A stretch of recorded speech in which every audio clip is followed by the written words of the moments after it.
Hello everyone, welcome back on my YouTube channel. आज हम discuss करेंगे एडवर्टाइजिंग मैनेजमेंट में ऑब्जेक्टिव्स ऑफ एडवर्टाइजिंग। ठीक है स्टूडेंट्स, प्रीवियस लेक्चर में मैंने आपको बताया था various definitions, concept of advertising management, ठीक है, और कंपोनेंट ऑफ एडवर्टाइजिंग। ये सारी चीज़ें हम ऑलरेडी प्रीवियस वीडियो लेक्चर्स में डिस्कस कर चुके हैं। आज का जो हमारा जो लेक्चर है वो किससे है? ऑब्जेक्टिव्स है। ठीक है, क्या ऑब्जेक्टिव्स हैं एडवर्टाइजिंग के? पहले आप टॉपिक समझ लीजिए, तभी आप फाइनल उसके बाद इसका कंटेंट समझ सकते हैं। टॉपिक है वो क्या है? ऑब्जेक्टिव्स ऑफ एडवर्टाइजिंग, यानी कि क्या ज़रूरत है एडवर्टाइजिंग की, क्या आपके क्या ऑब्जेक्टिव हैं जिसकी वजह से आप एडवर्टाइजिंग या जो भी प्रमोशन है वो कर रहे हैं। ठीक है, तो भाई कोई भी एक ऑर्गेनाइजेशन, कोई भी एक कंपनी, वो कोई भी प्रोडक्ट बना रही है, तो जब भी वो प्रोडक्ट बना रही है और फिर उसके बाद ऐड करती है, तो उसके कुछ ऑब्जेक्टिव्स होते हैं जिसकी वजह से वो एडवर्टाइजिंग या प्रमोशनल एक्टिविटीज़ को फॉलो करते हैं।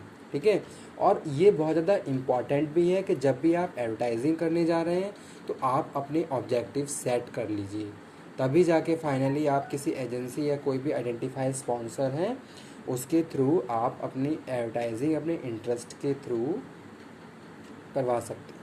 ठीक है, जब तक ऑब्जेक्टिव क्लियर नहीं होंगे तब तक आप नहीं, आपके एडवर्टाइजिंग की कोई वैल्यू रहेगी और ना ही आपको उससे बेनिफिट होगा। ठीक है, सो पहली चीज़ यहाँ पे यही होती है कि first of all you have to set your objectives. क्या ज़रूरत है, क्या नीड है, क्यों आप एडवर्टाइजिंग को कराना चाहते हैं। तो यही हमारा आज का टॉपिक है जो हम इस वीडियो लेक्चर में डिस्कस करने वाले हैं। सो लेट्स स्टार्ट करते हैं। फर्स्ट वन यहाँ पे लिखा हुआ है इन्फॉर्मेटिंग एडवर्टाइजिंग। ठीक है, इन्फॉर्मेटिंग एडवर्टाइजिंग। यहाँ पे जो हमारा जो मेन ऑब्जेक्टिव है फर्स्ट वन, वो क्या है? You want to inform your consumers, you want to inform your customers, यानी कि जो भी आपके कस्टमर्स हैं उनको आप अपने प्रोडक्ट से related each and every information want to provide. That's why you are going to design, you are going to help with the advertising. ठीक है, इसीलिए आप क्या है एडवर्टाइजिंग करना चाहते हैं।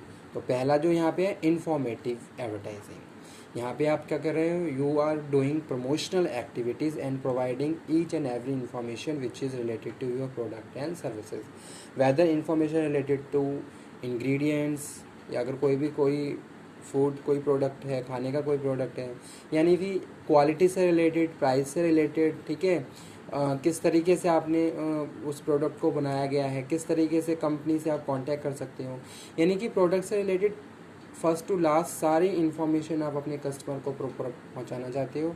इसीलिए आप क्या कर रहे हो? एडवर्टाइजिंग को करना चाहते हो, कर रहे हो। तो यहाँ पे लिखा हुआ है promotion that seek to develop initial demand.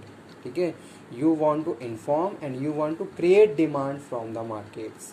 That's why you want to advertise your product and services. Market से डिमांड आप क्रिएट करना चाहते हो। ठीक है, एक तो चीज़ आपने क्या, इन्फॉर्मेटिंग एडवर्टाइजिंग, आप अपने सारी इन्फॉर्मेशन अपने कस्टमर तक पहुंचाई और साथ के साथ आपने डिमांड क्रिएट कर ली for a good services, organisation, person, place, idea और कॉज। ठीक है, तो इसीलिए यहाँ पे जो स्टूडेंट फर्स्ट वन है वो यही है इन्फॉर्मेटिंग एडवर्टाइजिंग। अब आपने देखा होगा टेलीविज़न पे जो नए नए प्रोडक्ट आ रहे हैं उनके बहुत जल्दी ऐड आपको देखने को मिल जाते हैं। ठीक है, तो स्टार्टिंग में वो क्या कर रहे हैं? आपको इन्फॉर्मेशन प्रोवाइड करवाते हैं जो भी नया प्रोडक्ट, जैसे सपोज यहाँ पे मैं एग्जांपल कोट करता हूँ। आप देखिए मोबाइल फ़ोन्स। ठीक है, अब उसमें क्या है, नए नए मोबाइल फ़ोन्स इनोवेटिव फीचर्स के साथ आते रहते हैं। अब वो क्या है, अगर कुछ इनोवेटिव फीचर्स ऐड किया गया है, ठीक है, तो उसको बहुत हाईलाइट करके आपको बताया जाता है। आप ध्यान दीजिए ऐड पे, अगर कोई भी आप ऐड देख रहे हैं तो यानी कि वो जो भी नई न्यू फीचर्स मोबाइल में आया है उसकी सारी इन्फॉर्मेशन आपको बता रहे हैं। जैसे आपने देखा होगा कुछ मोबाइल्स जिनकी ऐड आती है, कुछ सेल्फी एक्सपर्ट होते हैं। ठीक है, कुछ स्टोरेज के मामले में बहुत ज़्यादा अच्छे होते हैं। ठीक है, कैमरे क्वालिटी बहुत ज़्यादा अच्छी, तो वो सारी चीज़ें वो आपको क्या है बताते रहते हैं। तो इस तरीके से वो क्या कर रहे हैं, आपको इन्फॉर्म कर रहे हैं, साथ के साथ मार्केट से डिमांड भी क्रिएट कर रहे हैं। तो हमारा जो पहला ऑब्जेक्टिव है वो यही है, इंफॉर्मेटिंग एडवर्टाइजिंग। सेकंड वन यहाँ पे हम स्टूडेंट्स बात कर रहे हैं किसकी, परसुएसिव एडवर्टाइजिंग। ठीक है, आप क्या कर रहे हो, you want to persuade your customers, इसलिए आप क्या कर रहे हो, एडवर्टाइजिंग करना चाहते हो। तो जो हमारा जो सेकंड ऑब्जेक्टिव होता है वो यही होता है कि भाई जो भी हमारा प्रोडक्ट है वो कस्टमर खरीदना शुरू कर दे। ठीक है, तो यानी कि एक तरीके से आप उनको परसुएड कर रहे हो।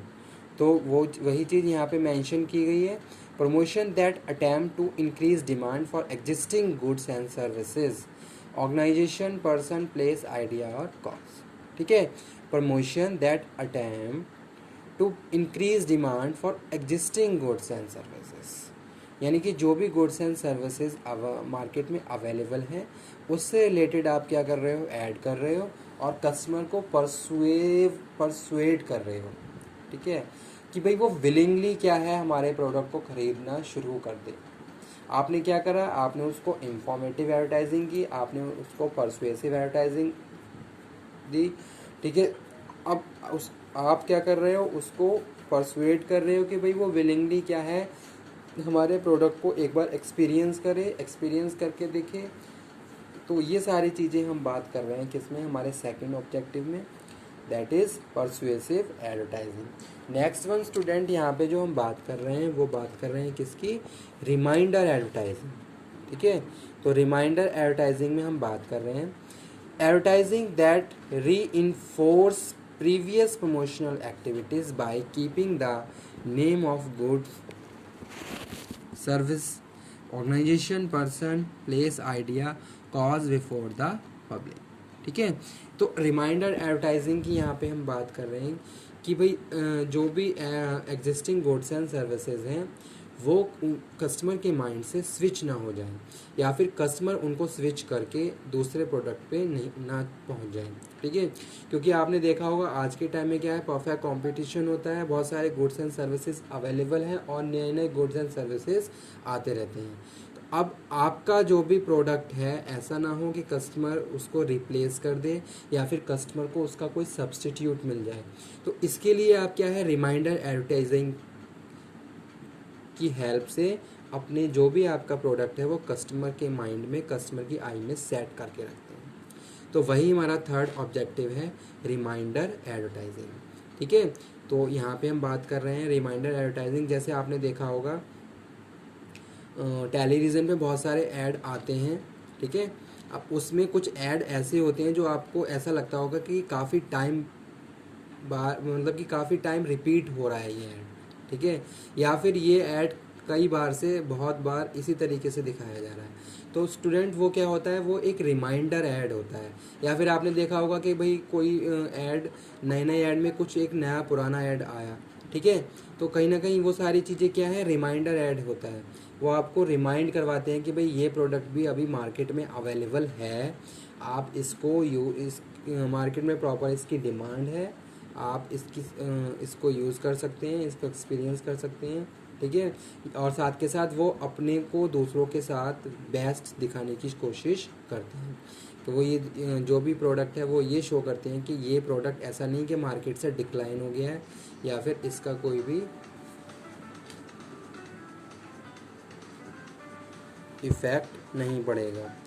ठीक है, तो वो यहाँ पे हम बात कर रहे हैं।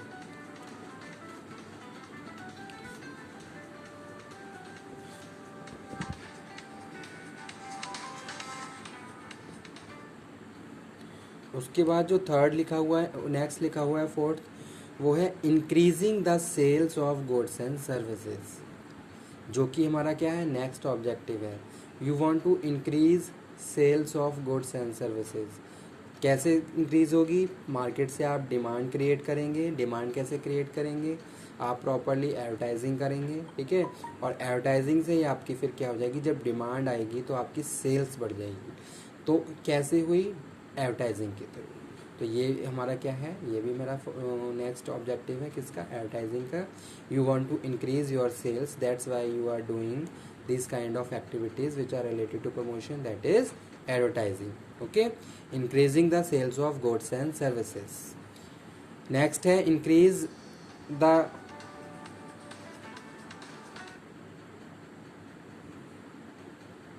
हाँ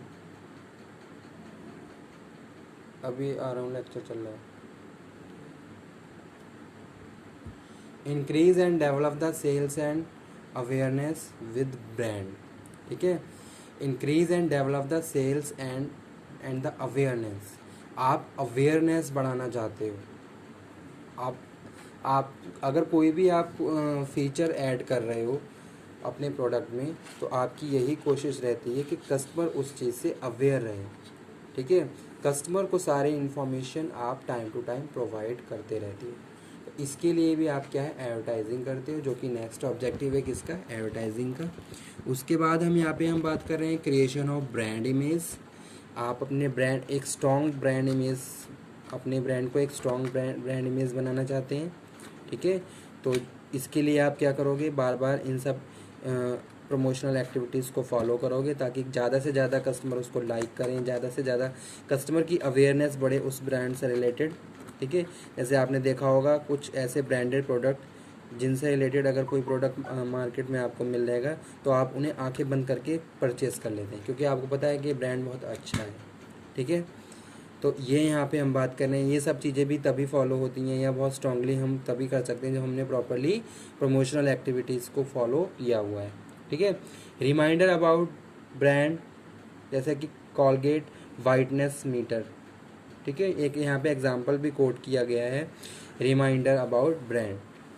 जो भी हम आपका ब्रांड है उसको बार बार रिमाइंड करवाना, ताकि कस्टमर उसको स्विच ना करे, कस्टमर उसको लॉन्ग टाइम तक लाइक करता रहे, उसको परचेज़ करता रहे। ठीक है, क्योंकि आपने देखा होगा बहुत सारे कस्टमर ऐसे होते हैं जो स्विचर्स होते हैं, यानी कि उनकी हैबिट होती है जल्दी जल्दी प्रोडक्ट को स्विच करना। अब उस केस में आप क्या है, आप एक नया फीचर ऐड बहुत जल्दी जल्दी प्रोडक्ट में नए फीचर्स के साथ आप मार्केट में उसको लाते रहते हैं। ठीक है, जैसे यहाँ पे क्या है, कॉलगेट का एग्जांपल कोट किया गया है, कॉलगेट वाइटनेस मीटर, इस तरीके से कुछ नया आया था। ठीक है, अब ये सारी चीज़ें क्या है, कस्टमर को अट्रैक्टिव करने की क्या है, ट्रिक्स या फिर स्ट्रैटेजीज़ होती हैं कंपनी की। तो स्टूडेंट, आज का टॉपिक मैं यहीं पे फिनिश करता हूँ। Okay, thank you.